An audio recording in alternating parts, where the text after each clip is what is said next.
নমস্কার বন্ধুরা, আমি ডোনা রিগালিস লাইফ কিচেন চ্যানেল নিয়ে তোমাদের সামনে এসেছি। আজকে তোমাদের জন্য মহালয়া স্পেশাল রেসিপি নিয়ে এসেছি কড়াই পনির।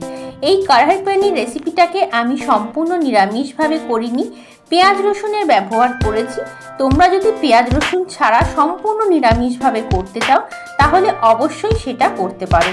পেঁয়াজ রসুন বাদ দিয়ে শুধু আদা বাটা এবং চারমগজ বাটা দিয়েও এই সুন্দর রেসিপিটা তৈরি করা যায়।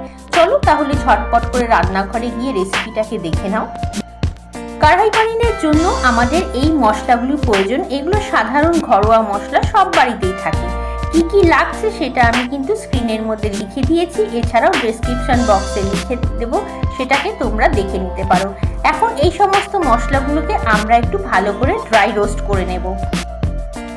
প্রথমে কড়ার মধ্যে এলাচ, দারচিনি, লবঙ্গ, তেজপাতা, শুকনো লঙ্কা দিয়ে দিলাম। আমি 3টে শুকনো লঙ্কার ব্যবহার করেছি। তোমরা চাইলে ঝাল বেশি খেতে চাইলে বেশি শুকনো লঙ্কার ব্যবহার করতেই পারো।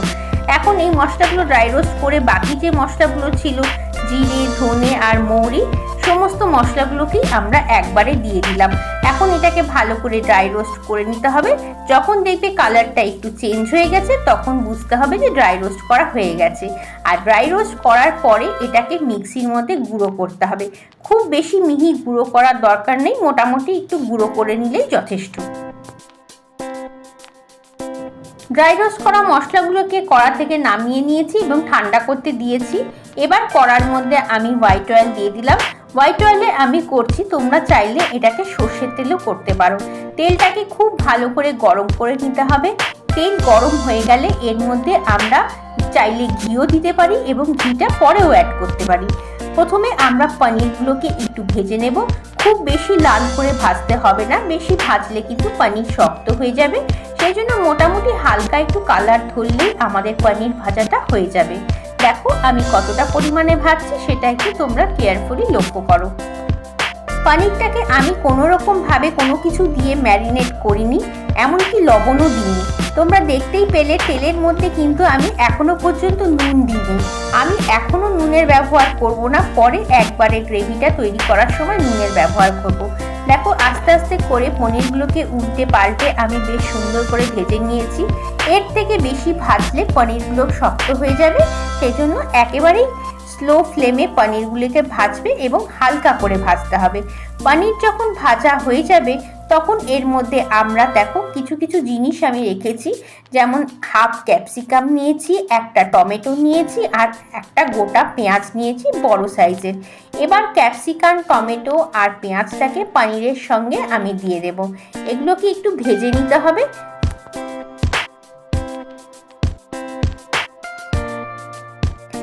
কেটে রাখা পেঁয়াজ, ক্যাপসিকাম আর টমেটোটাকে পনিরের সঙ্গে দিয়ে খুব হালকা পরিমাণে ভাজবো, একেবারে বেশি ভাজবো না। এগুলো যাতে ক্রাঞ্চি ভাব থাকে সেই রকম করে ভাজতে হবে।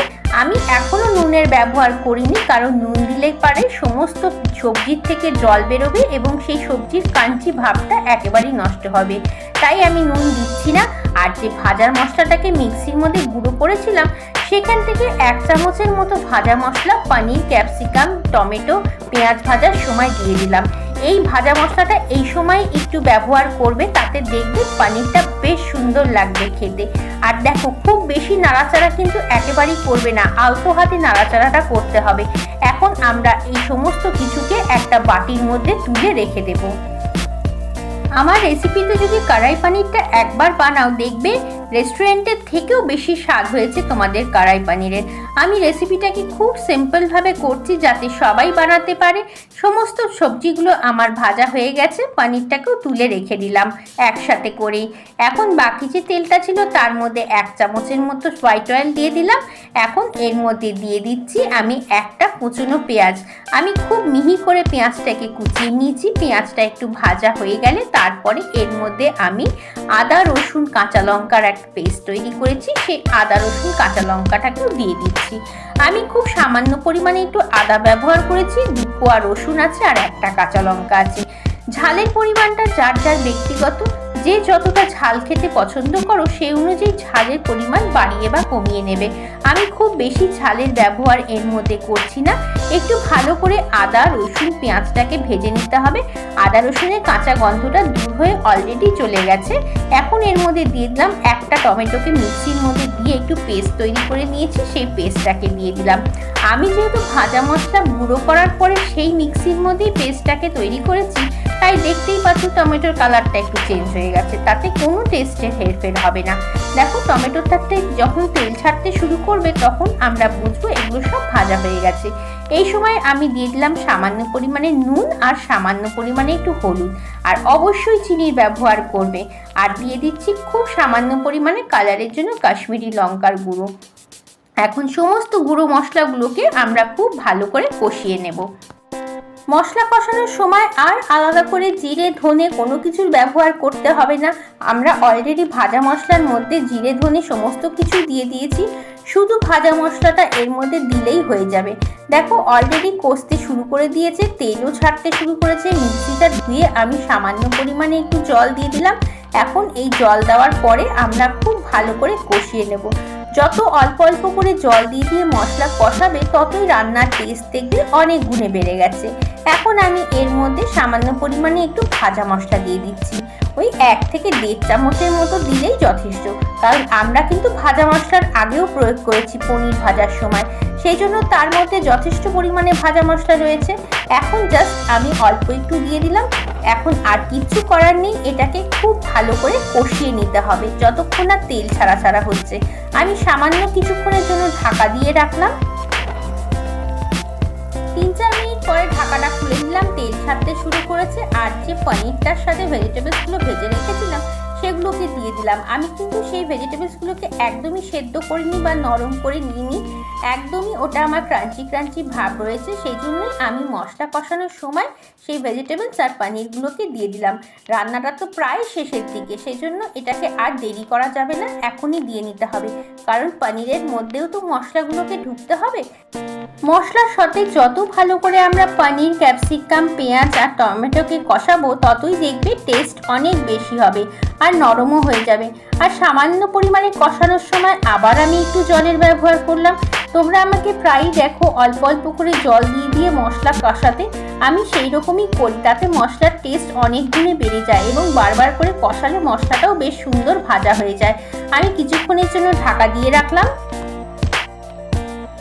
রান্নাটা আমার একেবারেই তৈরি হয়ে গেছে, এর মধ্যে আর কিচ্ছু করার নেই। এর মধ্যে সামান্য পরিমাণে আমি একটু ক্রিম দিয়ে দিচ্ছি। ক্রিম দেওয়াটা একেবারেই তোমাদের অপশনাল, যদি মনে হয় ক্রিম খাবে না তাহলে অবশ্যই স্কিপ করতে পারো। তবে এই সমস্ত রান্নায় সামান্য পরিমাণে একটু ক্রিম দিলে আরও টেস্টি হয়। আর খুব সামান্য পরিমাণে একটু কসুরি মেথি দিয়ে দিচ্ছি, কসুরি মেথিটাও কিন্তু অপশনাল।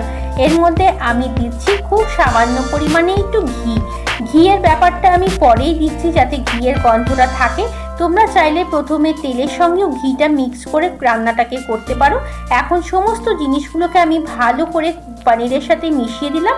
চলো এবার এটাকে গরম গরম সার্ভ করে দিই। এই দেখো তৈরি হয়ে গেছে একেবারে রেস্টুরেন্টের মতো করে কড়াই পনির।